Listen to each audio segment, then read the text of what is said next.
惊喜唐可敬 BMEP 邀您共赏医师好辣。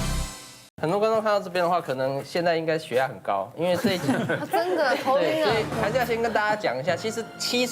成到8成的咳嗽或刚讲的上背痛，大部分都还是肌肉酸痛或者是单纯感冒啦。那回到心脏科，心脏科咳嗽的话，跟心脏科比较相关的就是一种叫做躺平的咳嗽。哦，这种咳嗽跟一般咳嗽比较不一样，就是他人站着的时候其实还好，症状正常，但他特别是躺下来睡觉的时候很容易咳，一直咳到要爬起来才比较舒服。哦，这个叫端坐呼吸啊，这个就是典型的心脏衰竭。哦，那我分享一个案例，一个是50几岁的女性，那她也是稍微比较肥胖一点点啦。那她是说她最近这一段时间常常觉得胸口很闷，然后重点是会咳嗽。那咳嗽特别都是在晚上的时候咳，躺下来就很咳，但坐起来就不会咳。那其实他第一个一般咳嗽尤其一直都没有好，其实大家第一个还是会怕肺部的问题，会不会长什么肿瘤啊这些，所以他是先挂胸腔科。胸腔科医师看他的症状，第一个躺平咳嗽，第二个脚很肿，所以他就觉得这个很怪，这个不太像胸腔的问题，所以帮他照了一个 X 光。那他的心脏的大小比正常的心脏大了快2倍，心脏非常的大，非常大。心脏这个器官越大越不好，跟一般人想象是相反的，越大是越不好，越大代表你心脏功能在退化，可能里面积了很多水分，或者是积了很多这个心脏被撑大了，所以后来胸腔科就赶快请他转心脏科。那我们后来帮他做一个叫做心脏超音波，发现他的心脏功能真的是退化。心脏超音波有个指数啦，就是心脏的收缩力，一般人要50以上才代表心脏是够力的。那他做起来大概只有20分，也就是他心脏的收缩力只有一般人的可能1/3，到1/4，心脏几乎没什么在动了。收入院之后才帮他抽血，发现他什么指数几乎都异常，红字比较多，少数几个正常这样。然后我们就去问他，他其实4、5年前就知道他其实有3高，但他没有特别去控制。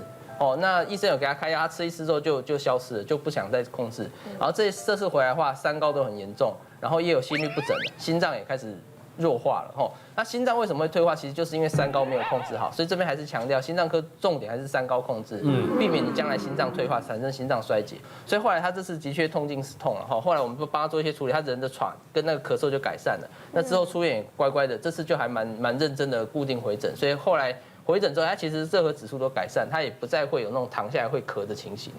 在肝胆肠胃科。俗话说得好，医心病俩少。对，我们医生最怕治咳嗽，因为很难医好啦。大部分最常见的3大就是胃食道逆流，刚刚讲的鼻涕倒流，或有的是小儿气喘，它是慢性咳。当然，所以我们有经验肠胃科就会先朝这3个查，但是有时候会踢到铁板。比如说简单分享一个案例，我有一个病人，他是一个58岁男性，他本身就是抽烟嘛，那他就是常常干咳，所以就去看就是胸腔科，胸腔科医生就说这是慢性阻塞肺病，就开药吃，没效。然后后来他要上网查一查，说不对啊，假如是抽烟咳嗽会有痰啊，我都是干咳，然后我常常胃食道逆流，胸口不舒服，他就找了一个肠胃科看了3、4个月也吃药没好，就有一次他就无缘无故就突然得了肺炎，然后他就是住院，可是那个时候医师也不知道说他为什么肺炎这样子，但结果出院以后呢，他就又开始感觉说这个肺部的咳嗽越来越厉害，而且他开始觉得吞东西吞不下去，可以喝水，但是没办法吃东西，而且后来回想起来，大概在这1、2个月、2、3个月生病的过程，他就瘦了大概8公斤。哇，好多！所以他后来就觉得这还是很奇怪，然后后来就来找我们。那因为我是最后一个医生嘛，所以我通常这运气比较好的，就是因为综合了以上的判断，就你怎么知道你是最后一个医生？我就失言了。对，反正就是我听了以后，前面已经排除肺部，然后胃食道逆流大概也不是，然后他说又变瘦吞不下东西，一定就是食道大概有怎么样了，所以我们就问他，那你为什么前面肠胃科医生你怎么不照胃镜？他就是说有啊，人家有叫我照，我就是不想照，我会怕啊。然后我就说那你不用怕，我们这边有无痛的嘛，好吧，要不然我就照一下。那结果一照就是发现他是什么？他是食道癌，而且是很后期的食道癌。食道癌的话，他的食道已经有阻塞，所以东西吞不下去。那我们检查的时候，他食道因为食道癌往外扩散，刚刚前面的那个中医师有说，食道跟气管其实靠在一起，一前一后，那个食道癌的肿瘤就吃穿了食道，然后又把气管吃穿了，所以它变成食道跟这个它的气管中间有一个通道，我们叫做瘘管，它吃东西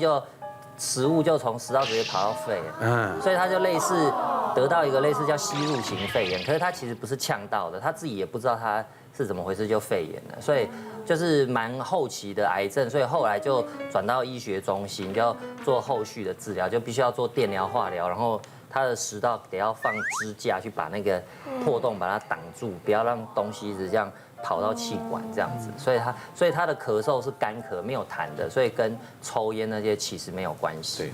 对，所以吃东西要专心吃啊，你不能一边吃东西一边讲话，很容易跑到你的肺部去。所以你肺部有时候拍起来会有米粒啊，什么东西菜渣，真的会跑进去，所以一定要把它咳干净。它那个已经瘘管了，还不是你不注意，它自己就会掉进去，所以你就肺就会生病了。对。各位观众，轻松的来了，刚前面那些太好紧绷，好紧绷都不敢讲话，对，好可怕哦。我的真的稍微好一些，就是其实呢，这个异位性皮肤炎可能没有什么生命上的危险，可是它会造成你心理上的不舒服，以及生活当中的不便。因为你知道女生就是很爱漂亮嘛，如果你皮肤不好，或是皮肤会过敏或会痒的话，就不能穿好看的衣服，你可能就要去过度的遮掩。那像我就是小时候高中的时候就开始就是有这种异位性皮肤炎，那我就去看了很多的医生，他说这可能是压力，可能是体质，你可能天生就是这样。然后那时候有一个医生就跟我讲说，你老了就好了。他说我不能给你药，因为你就是压力要调整，你可能有升学的压力，老了就好了。所以我就一直很迟疑，到底要不要好？因为好了就表示我已经老了这样，所以我还没有好。就是那时候你就觉得心里面就是会很不舒服，所以呢，那我就会去擦一些就是那种凡士林，因为我觉得很干，因为我会抓它，然后我就在睡觉之前我就4肢涂满，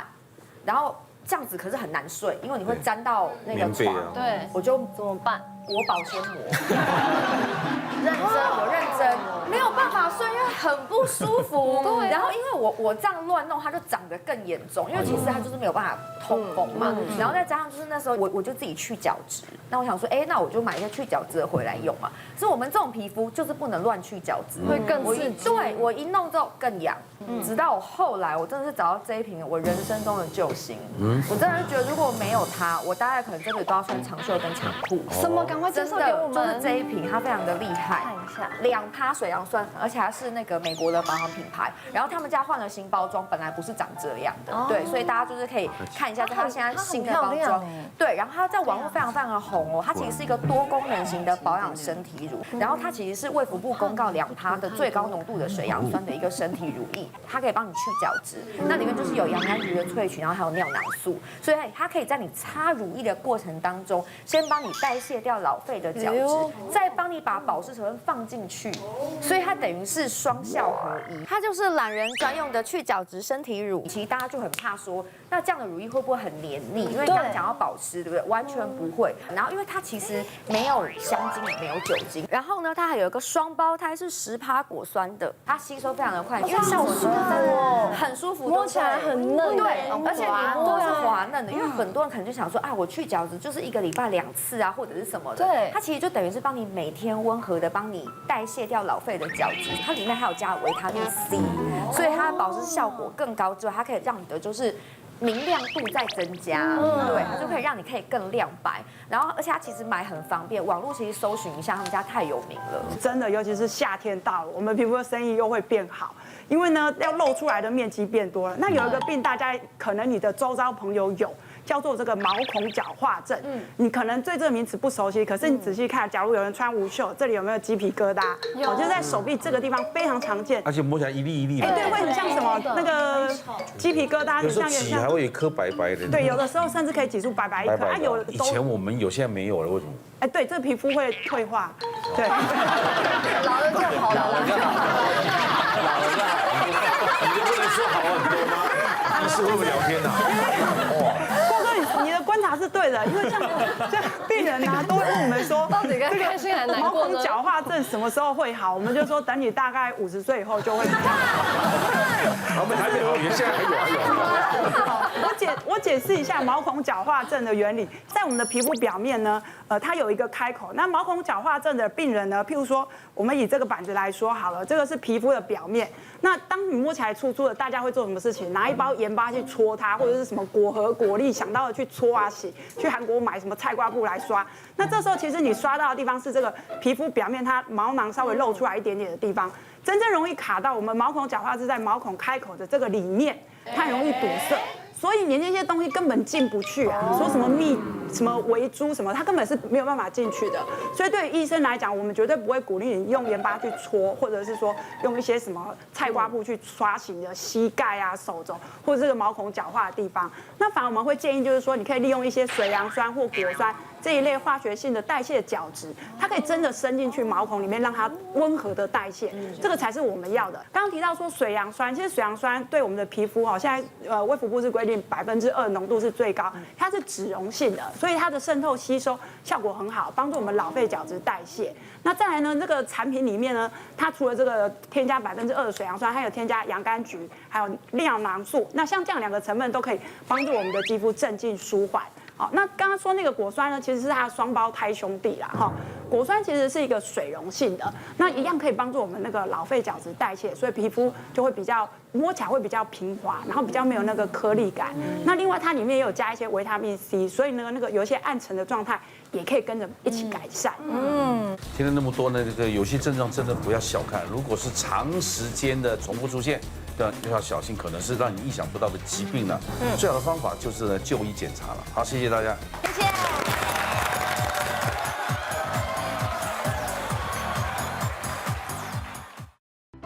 谢谢大家对好辣医师们的支持，记得订阅医师好辣 YouTube 频道，还有按下铃铛收看最优质的内容哦。